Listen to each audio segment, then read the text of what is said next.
Hey, one more thing before you go. Christmas is all about family and friends, traditions, food, music, dance, presents, and so much more. As I promised, this week is all about Christmas, and in this episode, part two of three, the finale will air on this Friday, Christmas Eve. We're going to continue to explore some of my guests' favorite Christmas or Hanukkah memories, traditions from all over the world, and what the holiday means to them. In this second holiday episode, we have a conversation with three unique individuals. Breonna J Baker, a podcast host with her husband called the Resilient Heart Podcast.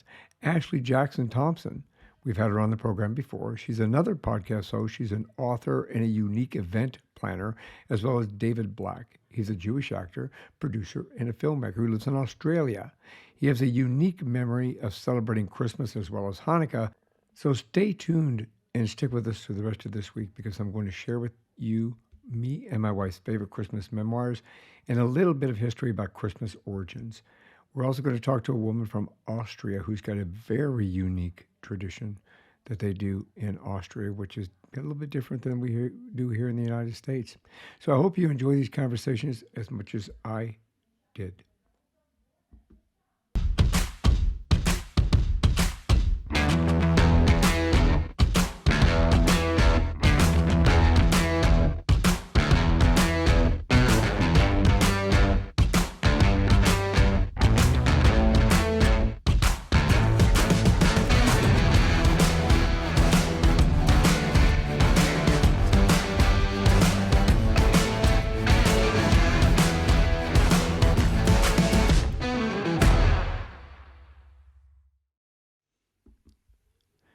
Hi, welcome back. This is the day two of our Christmas stories, memories, and specials. And I am very happy to bring on my next guest, Briana Baker. She's a millennial. She's married to Quentin Baker.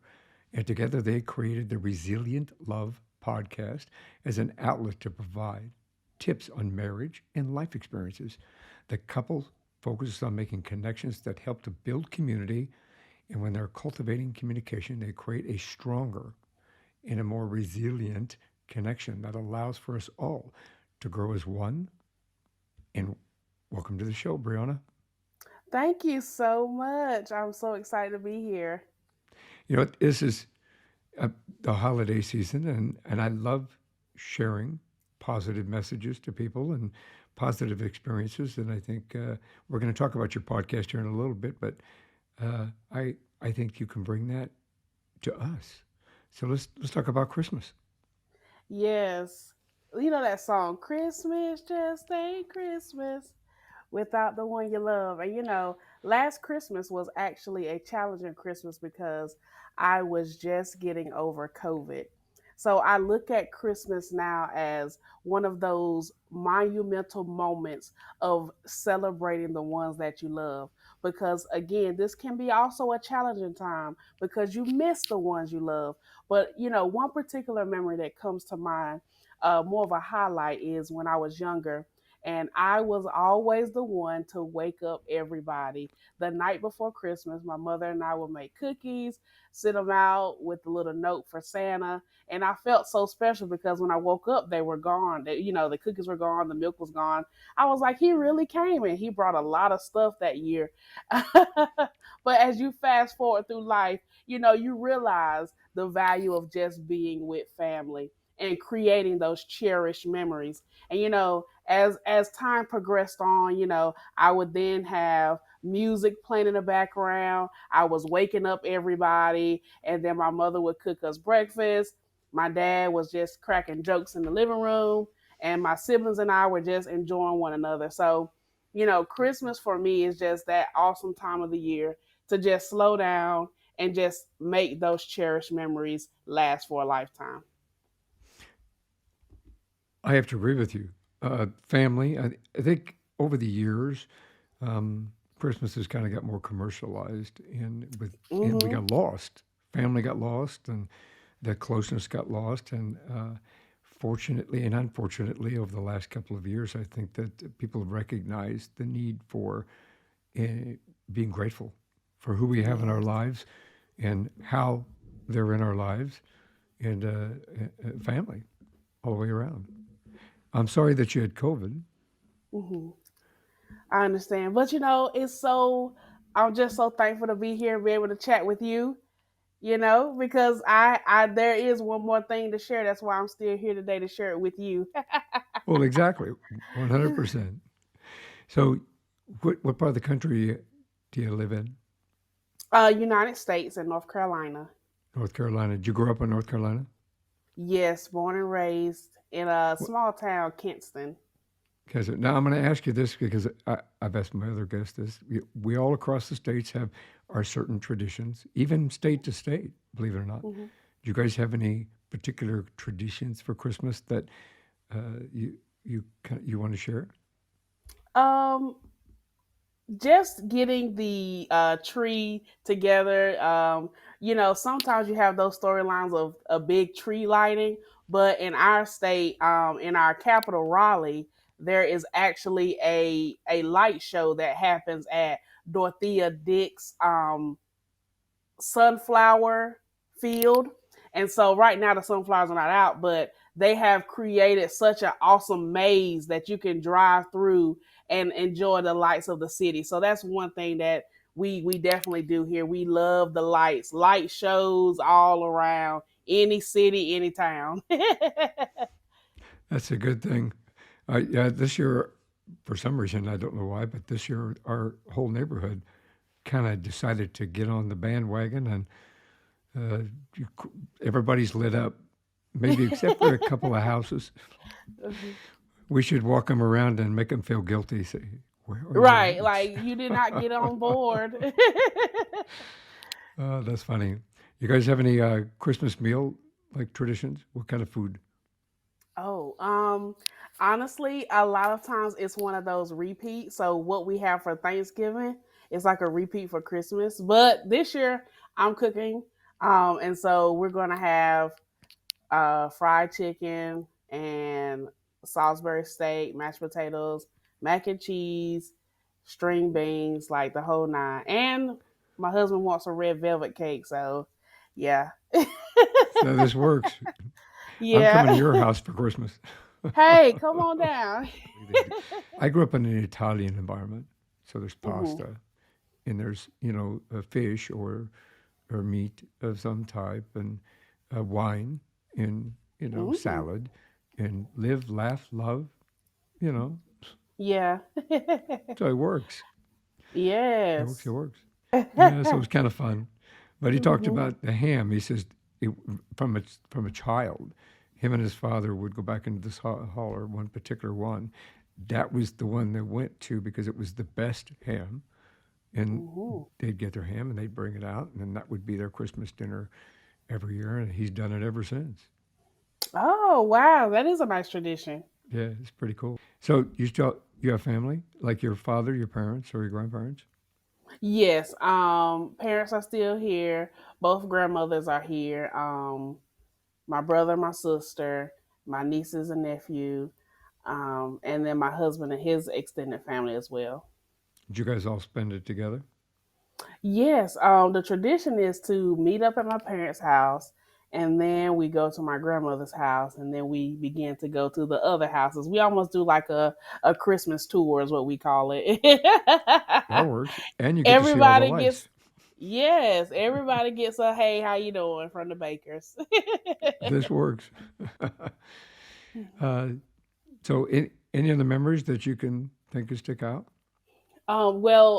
Going back to your question about North Carolina traditions, we have the Nutcracker that is done by our Carolina Ballet, and Oh so yeah, that actually is streamed on one of the local news networks for like the first couple of hours of Christmas, and then we also have like yeah, that's the main thing that I want to share because I love the Nutcracker. So that's personal. I love the Nutcracker, so I watch it. I like the ballet of it. So yeah. the ballet was. I can tell you, I'm proud to say that I played Drosselmeyer with my daughters in the Oh Nutcracker Ballet back home in Colorado wow. 4 years in a row. So So I had yeah, the that means you did honor a great job. of doing that and doing it with my kids. Well, That's they're a good tradition. adults now, but I still call them kids. They always be your kids. Always my kids. Always my baby girls. Yes. So you have a, let's talk about your podcast real quick. I know you have a brilliant podcast called Resilient Hearts. Yes, I love Resilient Love. Resilient Love podcast Oh, started Resilient Love, I'm sorry. literally.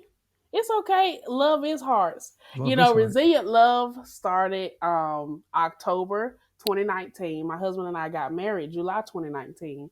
And so we wanted to create a platform for people to be able to just share their love story and also share their life experiences. My husband and I are advocates for marriage for millennials who are married, because a lot of times people love to use the age factor as almost as if you're not capable or able to handle the responsibility that comes with partnering with your spouse in life's endeavors. But as we have embarked on this journey, and I know we're only 2 years in, we have began to be strengthened just through the conversations with individuals, whether they are married or not, whether they're a life coach or whether they are just an advocate of love, life, and living it to the fullest.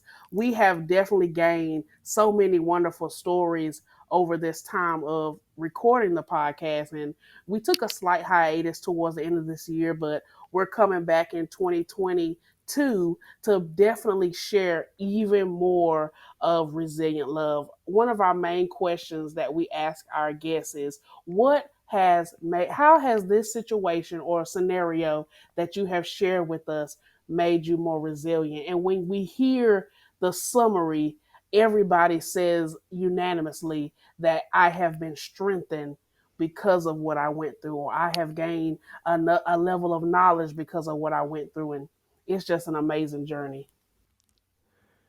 That's wonderful, Brianna. I really appreciate that. This is one more thing before you go.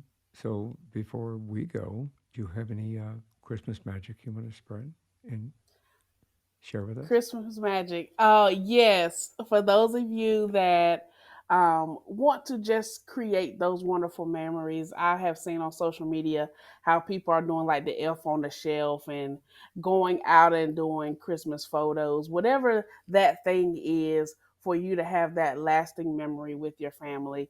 Take advantage this holiday season and every day, because every day is every day that you are here is a present, and that's what makes life a gift. Absolutely. Wonderful words of wisdom and magic. Thank you very much for sharing your stories with us and your personality with us. I love your smile. The ones that are going to listen to us on a regular podcast don't see it, but you exude joy. So thank you for sharing that. Thank you. And I Have a wish great holiday. you and your family Merry Christmas, Happy Holidays, and a Happy New Year. You too. Hi, everybody. We're going to have another conversation with a Christmas story. And this is one of my favorite people in the whole wide world, Ashley Jackson-Thompson. I had her on a guest before in my podcast. You guys that have listened to the podcast and are subscribers, you will have remembered this. She has some amazing stories and some triumph over tragedy. And then she pays it forward by helping other people with creating some amazing journeys for them when they're getting married or other types of celebration, which is like a fantastic opportunity to make people's lives better at certain times in their life. And she did all this after some devastating personal experiences changed her life. So I'm glad to have you back on, Ashley. Yay. Thank you for having me again. Oh, absolutely.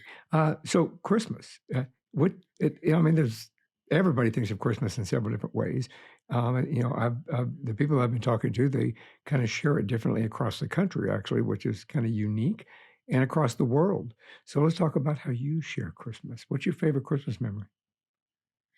Yeah, so one of my favorite Christmas memories is actually, uh, goodness, I believe I was about 10 or 11, and it was my first plane ride ever. My parents took my brother and I to Disney World down in Orlando, Florida, and we got to just celebrate the holiday being at Disney for the first time, and that really that trip is what really sparked my love and uh my passion for travel at such a young age. And I remember distinctly just the different rides, uh, the atmosphere, the decor that they had up at the hotel, at Disney itself for the Christmas holiday. And there's nothing like being at Disney during Christmas, and with the people that you love, and just sharing that whole experience, the whole joy and laughing along the way of the having this new experience.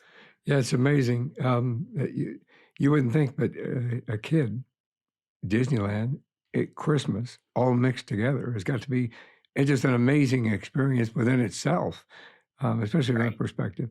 So when you go to Disney to spend Christmas, how does Santa Claus visit? Santa Claus still showed up. Yeah, so it still shows up because there's no chimneys in the hotel rooms, right? So Santa still sneaks in Hey, somehow. that's right. The magic He of figures it Christmas, right? out. The magic of Christmas. How old were you? I was 10 and my brother was about 4 when we went the first time. So it was a lot of firsts Oh, very cool. for me, for both of us, really. It was the first time on a plane, first time to Disney, first time being away like during the holidays. So it was a lot of firsts. That's pretty cool. That's amazing. That's very amazing. So, do you, I'm gonna have to ask you this just because I've never spent Christmas at Disneyland.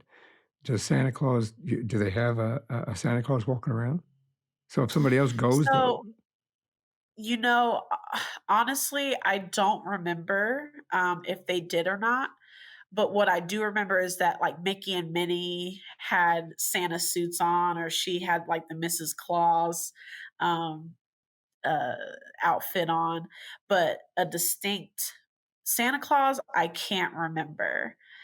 When I think back at that time, uh, it's often it brings me joy, but sometimes it can be often bittersweet because that's one of the trips that I remember going on with my dad, who is now gone.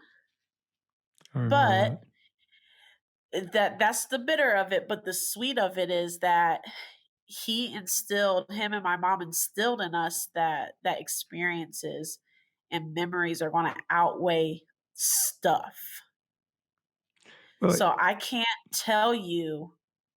cannot remember what they may have gotten me as a little kid other than a bike or a Barbie dream house, or but what I can tell you is I remember going to Disney World, well, or I Disney World and remember. family. I mean, yeah, Yeah. memories. Yeah, I think, and this, I've talked to this with some of the other guests. Unfortunately, at times Christmas gets kind of over commercialized, and they forget that, Yes. especially obviously with this podcast. One more thing before you go, family. I mean, that's the greatest gift of all when you have family and you have memories of family and you get to keep those with you and carry them forward with you. I think that's more important than really getting gifts. Obviously getting gifts is a bonus, but sharing that time with your family is like, invaluable, Right. invaluable, invaluable. So you have any do you have any other special favors or special traditions that you follow now? Yeah, so just speaking of my dad and his passing, he's been gone for 10 years now.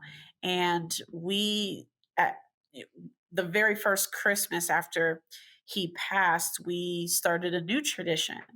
And we he loved Christmas. So we just knew it was going to be different from here on out. So my mom, brother, and we started traveling during Christmas together.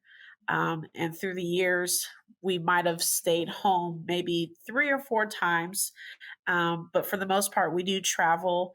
And the awesome part about this year is that now my husband, my bonus daughter, and my mother-in-law are going to get to join in on the Christmas festivities, and we are all going to travel together, and it's going to be uh, a different but bonding experience.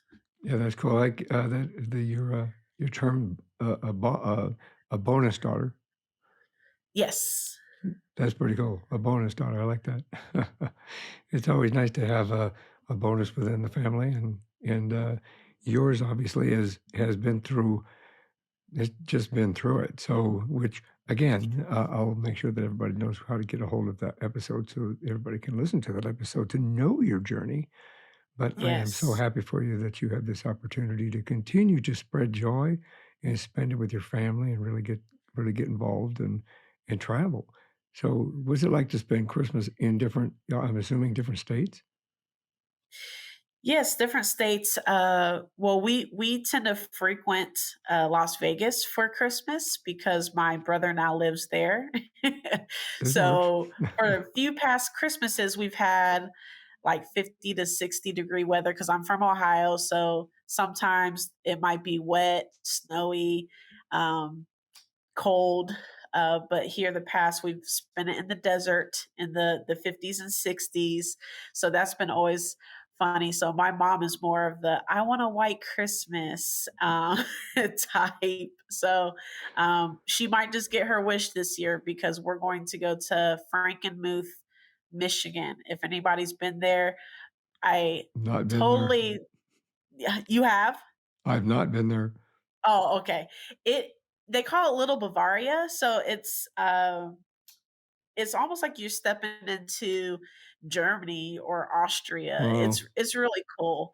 Um, and probably I mean, you cold. can eat, shop until you drop, and That's pretty cool. it's Probably, fun. is it probably cold and probably snowy because it's Michigan. Yeah. This works, I guess. Yeah, as you know, and my listeners know, I grew up in Colorado, so we had plenty of white Christmases in Colorado. And Yeah. living in Arizona, we had to reinvent our Christmases. So now Oh, we I'm have lights sure. on the palm trees and things like that, and I'm okay with that because I don't have to shovel any snow, and it's all good. So let's kind of share a little bit about how people. I know that I really appreciate timeless dreams. I think that it's an important aspect of life and what you do help people with. So, in a positive way, let's talk a little bit about what your company, Timeless Dreams, is. Yeah, absolutely. So, Timeless Dream Events was born out of my own pain. And out of my pain, I found my purpose. So, my husband was given a stage 4 cancer diagnosis shortly after we became engaged, and helping him battle his cancer diagnosis, which I'm sure those that are listening, um, you've been touched by cancer in some way, whether it's yourself or someone that you love or know. It's not an easy fight, especially stage 4 with a rare cancer. And just being his caregiver at such a young age and not having that self-care aspect for myself because I was putting my all into him, and burning out and trying to plan our wedding at the same time, especially planning a wedding with and for someone that may not make it to the wedding is very stressful, needless to say. So, when we did get married, it was a beautiful day. It was a celebration of not just our love, but that he was even there to celebrate and be married, and then just continuing his fight with cancer. He was deemed cancer free March of 2020. So March of 2022. So in about 3 months, we're believing and hoping that he's still going to be cancer free at 2 years. And back in July of 2020 is when I launched Timeless Dream events to help others that may find themselves in the same predicament that I found myself in. So we help plan um, any type of event, weddings, birthdays, celebrations of life for the terminally chronically ill and their loved ones. So that is what Timeless Dream Events is. That's what we do. And June of this year, so June of 2021, I took my business a step further and my story a step further, and I wrote a book called Lost Travel Found. Here's my book, um, and it just depicts my story of my last 10 years, losing my father, becoming a caregiver to my husband, and my Phoenix Rising story of my self love and finding my self love and Timeless Dream events. So that is me, quick and short. Um, but more, please find me on my website, on Facebook, Instagram, TikTok. You can find my book on Amazon, Barnes and Nobles, Targets, websites. I'm a little bit of everywhere. So we'll make sure we have some links in the show notes for everybody. So this is one more thing before you go. So do you have any words of wisdom for the Christmas or holiday for this year that you can share with us? Yes, please. Uh, just be happy and joyous in the moments that you have. Don't worry about all the stuff because that's what it is just stuff. If you are able to be surrounded by your loved ones, whether that's family or friends or both, just relish and cherish those moments because that's what actually matters is the people that you are surrounded by and not necessarily the material things. 100%. Excellent words of wisdom. Ashley, thank you for coming on board and sharing your favorite Christmas memories. I really appreciate it. I'm wishing you and your family a very Merry Christmas, a healthy, happy, and prosperous New Year. Thank you so much again. Hi, for our next unique holiday memory for Christmas or Hanukkah, I have a fantastic guest from Australia. We're going to have a conversation with David Black. He was born and raised in Australia, currently lives there. He's an actor, he's a writer, he's a producer, a film director, as well as a musician and a cartoonist. We're going to have a conversation in January about the rest of his interesting life and how he got there. He's got over 60 credits on IMDb and many more projects in the works.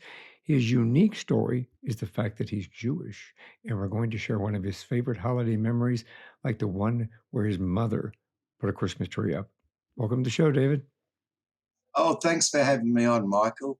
It's brilliant to be here. You know, it's fun. We were talking prior to us actually starting this particular interview, and I wish I'd have recorded all that conversation. It was great. I've talked to other people from Australia before, but you seem to be the most joyous at the moment that I've ever spoken to. So I appreciate that. Well, it's a good time of the year because I'm on end of year holidays. And you mentioned Christmas. Well, Christmas is everywhere. We've got the most beautiful decorations up for Christmas in Melbourne. Even though I'm not going out a lot because of COVID, I'm seeing a lot of pictures from friends who are photographers that have gone into the city. And my God, they've done a beautiful job this year. Yeah, I can imagine how well you guys do it up a lot. I mean, the city of Melbourne actually, even from other perspectives, looks wonderful. So lighting it up like that, I think, would be fantastic to kind of experience. Oh, yeah. The one thing I'm going to miss this year, unless I make it into the city for some unknown reason, is the Myers Christmas windows. It's Myers. I think it's a bit like your Macy's, and Mm. for something like the last 100 years, they've put up such an amazing display for Christmas that you get crowds. It's very hard to get.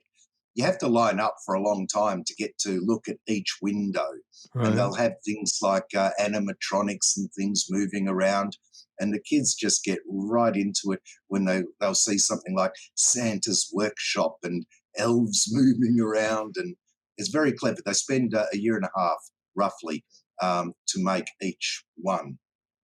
Well, So the one it was really unique about it is you guys celebrate Christmas in the summertime. oh yes, yes.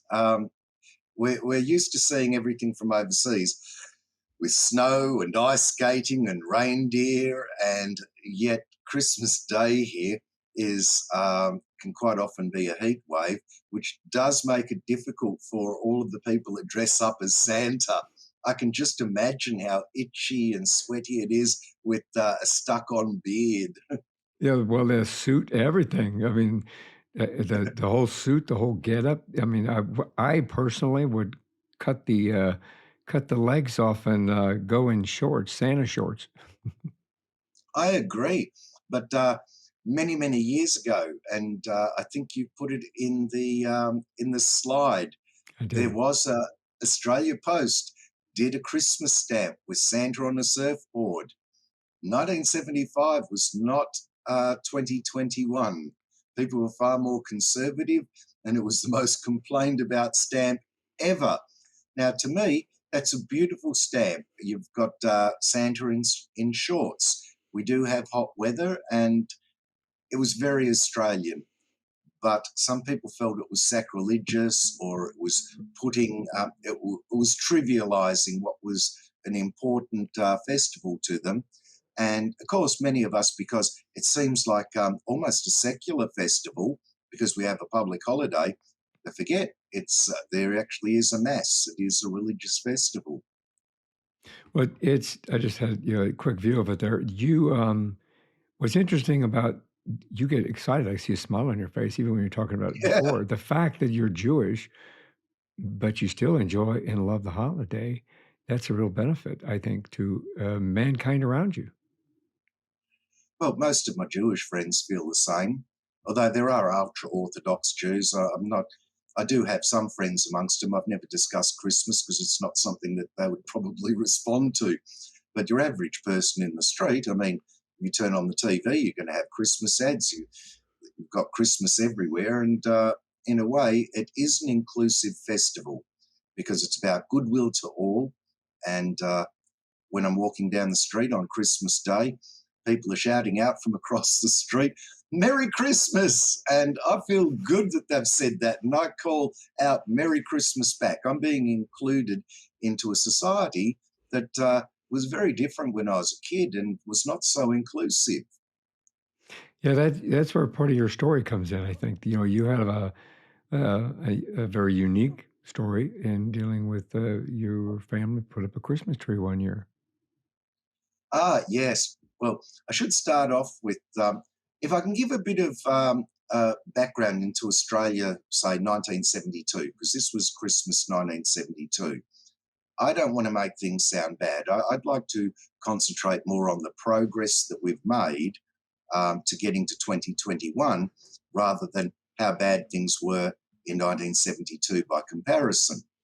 But 1972, the Vatican, I think in the late 60s, had already had Vatican II. So as a Jew, Catholics were officially not to be running around saying the Jews killed Jesus, which is what the attitude was before. The Vatican II had said, no, the Jews did not kill Jesus. Getting back to Australia, Aboriginal people had only recently been given the vote, and the White Australia policy had been abolished. So it's these are progressions, but you can see that it's as a Jew, we were outsiders. And my family came to Australia in around 1855. One branch from Poland, one branch from England. And the branch from England that came out here to get away from prejudice, which of course still existed. The newspaper article on the death of, I can't remember how many greats are in it, but great-great-great-grandfather or great-great-great-great-grandfather said that he'd left London because he was desirous of buying land. It seems Jews couldn't buy land in London. But he travelled to Chicago, then New Zealand, and then settled in Australia. So settled in a place that was supposedly better than where they were.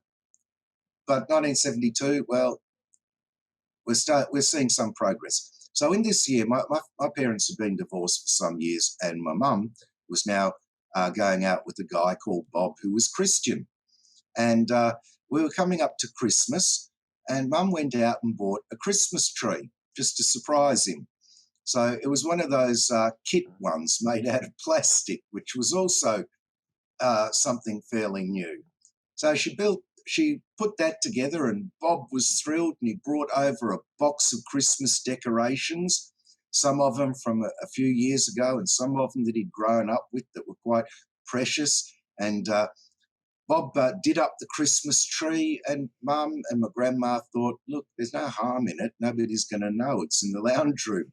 But Bob got carried away, and 1971 to maybe 1974, there was a big trend for these very large candles, electric candles that were red with Noel put on them, that people put on the roofs of their houses. Bob got up there with the ladder and put a great big Noel candle on the roof. So, well, these things were bigger than your chimney, like I said.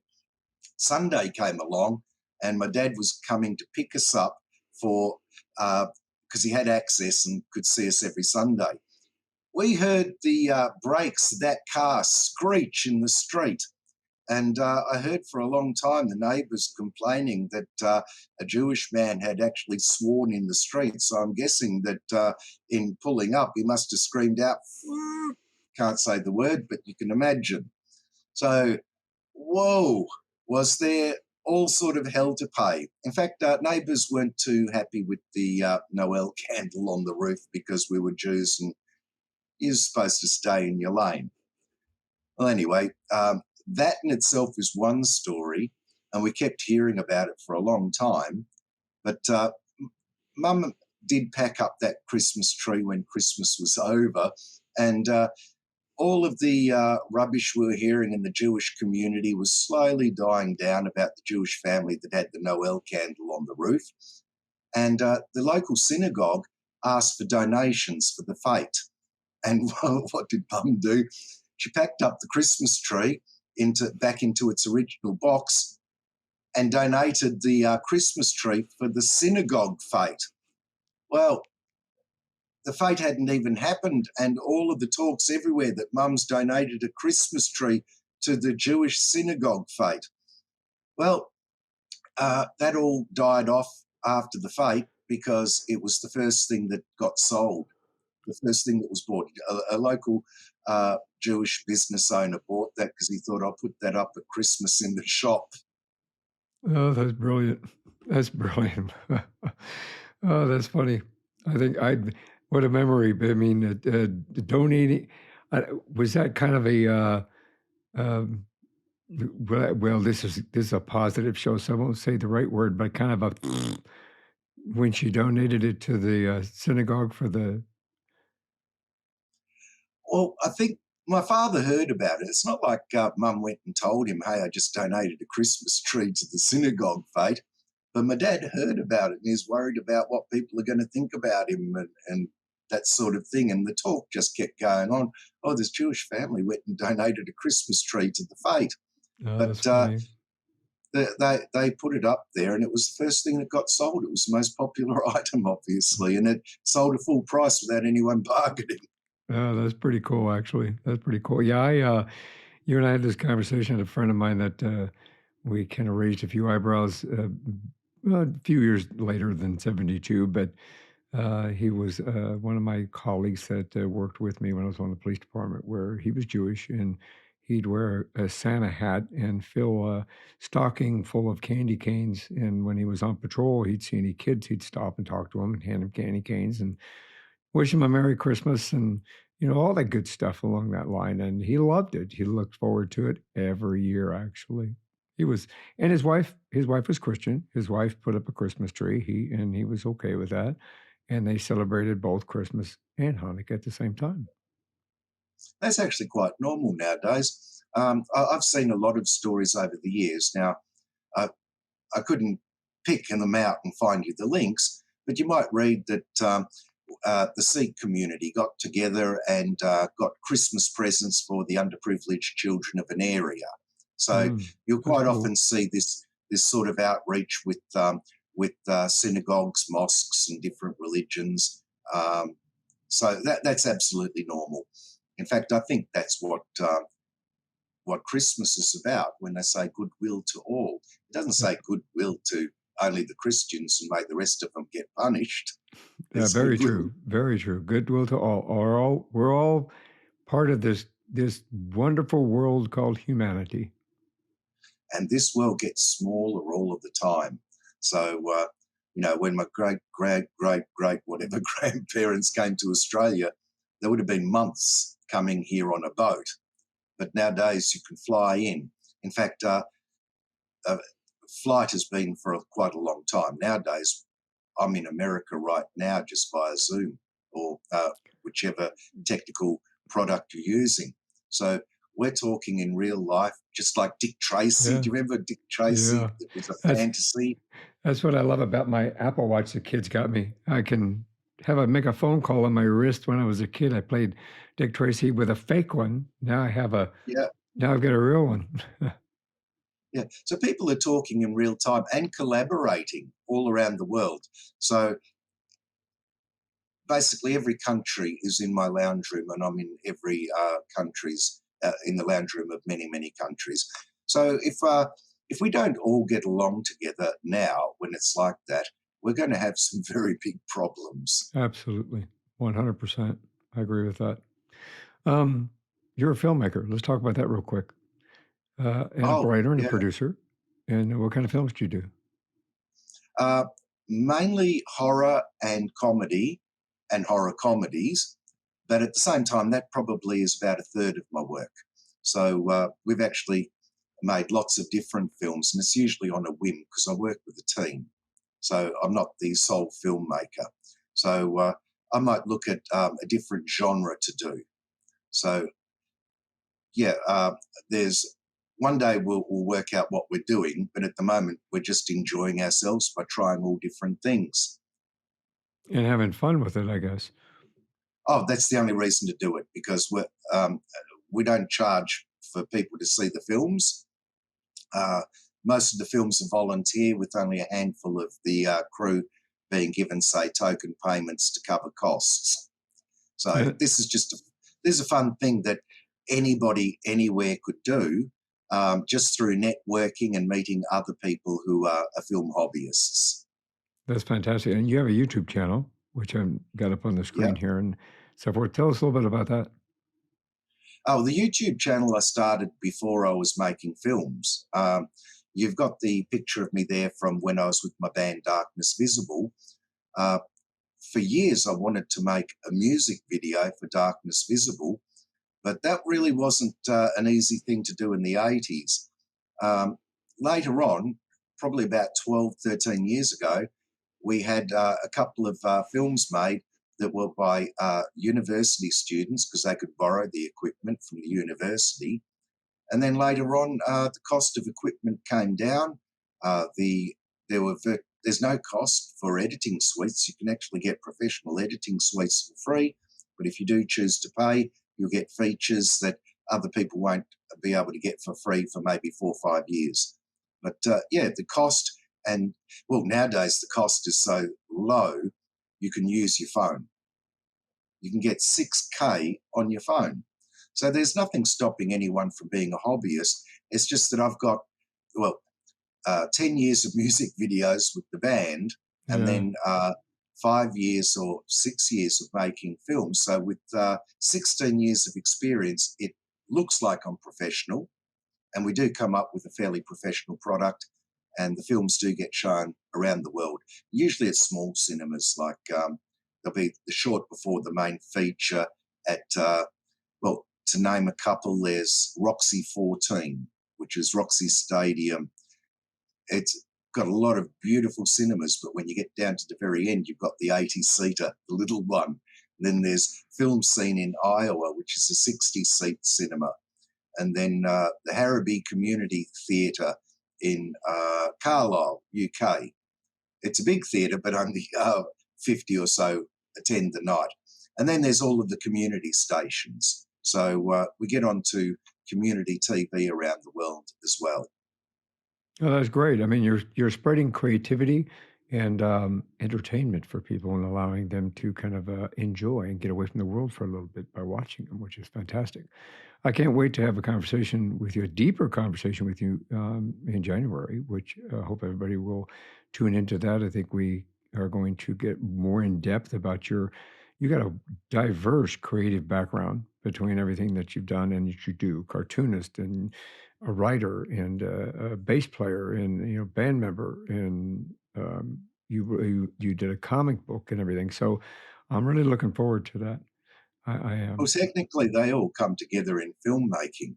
So they seem like they're all separate, but you can't make a film without writing the script. And once you go to make the film, it's good if you can storyboard them. Now, I've never storyboarded, but normally you draw up what is a comic book of your script so that everyone can follow it and put the camera angles together. As soon as the film's there, the soundtrack is really important. So you have to understand music and sound. So, in fact, artistic forms that I didn't play with all come into it too. You've got sculptors, people that make the props, people that have to sculpt things for the makeup. So, the amount, film is where so many artistic disciplines all come together to make one product. So Yeah, it looks like 100%. it looks like I've been a bit disjointed and having done this, then having done that, then having done another, but they all came together at the end of the day in one thing. Yeah, which is brilliant, actually. I've done storyboards before, but I never thought of them as a comic book. So you enlightened me there for a moment. Hey, David, this is one more thing before you go. So for this particular holiday episode, do you have any holiday magic you want to spread around and share with us? Well, rather than advice, actually, because Christmas, a lot of people talk about the pagan origins. I like the Wiccan read of "Do what thou wilt, as long as it harm none." Very cool. It's very pertinent for today because we've got people that want to fight for what's right, social justice warriors. And I've got to tell you, it's 17, earlier than 17, right through to my 30s. I was right there on the front line fighting for various people's rights as a hardcore punk, as you can see in the pictures. So I wanted to fight for it all. I wanted to do what I felt was right. But I think there is a point where you've got to say, I respect all people's views. So you get into dialogue. You don't get into condemnation. And I think that ancient pagan Wiccan one is perfect. Do what thou wilt, as long as you harm none. A lot of the stuff that I did that was considered offensive to society is actually considered normal by society now, such as spiking up your hair, getting colours in your hair, getting an earring. That didn't harm anybody, but people were offended then. We had the right to open those minds. But nowadays, I think people who are fighting for the exact same things that I was fighting for are closing minds. I think we need to open up and understand that there is great diversity in the world, including diversity of political views. We can't be abusing the internet to get 1,000 people to back up our view and attack the other person. We'll have a much more interesting time if we talk to the other person, respect the person, that they are intelligent, and even realise that they want to be good people too and have applied their moral compass to the same criteria as us, but somehow come up with a different answer. Now we can explore, how did you come up with that view? How did you come up with that answer? And you can get some very interesting conversations happening. I don't want to close the world down. I want to open it up. That's a good thing. It's a very positive thing. I think that more communication needs to be present in today's society. People have stopped communicating, and when they stop communicating, it kind of shuts things down and you can't move forward. So I agree with you. In the meantime, I want you to have a very happy Hanukkah and a Merry Christmas, as well as a healthy, happy, and a prosperous New Year. Thank you for coming on and sharing those insights with me. Your stories were great, and I look forward to having a conversation with you in January. Thanks for having me on. And I'd like to extend that to wish everybody the best for whatever their holiday is, whether it's Kwanzaa or the whole list that I saw in Wikipedia. I love you all. I agree 100%. Take care, David. Thank you. Thanks for listening to this episode and these stories. I hope you've enjoyed them as much as I have. Stay tuned for more coming this Friday, Christmas Eve, all about the history of Christmas and another unique tradition and memory from Austria. As a reminder, just like you, we are going to take a small break for the holiday to spend valuable time with the family. So now through the first week of January 2022, I will share some of my favorite episodes over the last 2 years with you, and I will see you in January with brand new topics, guest and inspiration, motivation, and education. From myself, my family, and one more thing before you go, we wish you a happy holiday, a Merry Christmas, a happy Hanukkah, a healthy and a happy, prosperous New Year. Thanks for listening to this episode of One More Thing Before You Go, a unique conversation about life. If you like our show and want to know more, check out our website at beforeyougopodcast.com. That's beforeyougopodcast.com. Tell your story, share your expertise, contribute to the blog, and subscribe to the newsletter. You can find us as well as subscribe to the program and rate us on your favorite podcast listening platform. And one more thing before you go. Have a nice day, have a nice week, and thanks for listening. One More Thing Before You Go, a unique conversation about life podcast, is a creation of One More Thing Productions, established 2010, all rights reserved.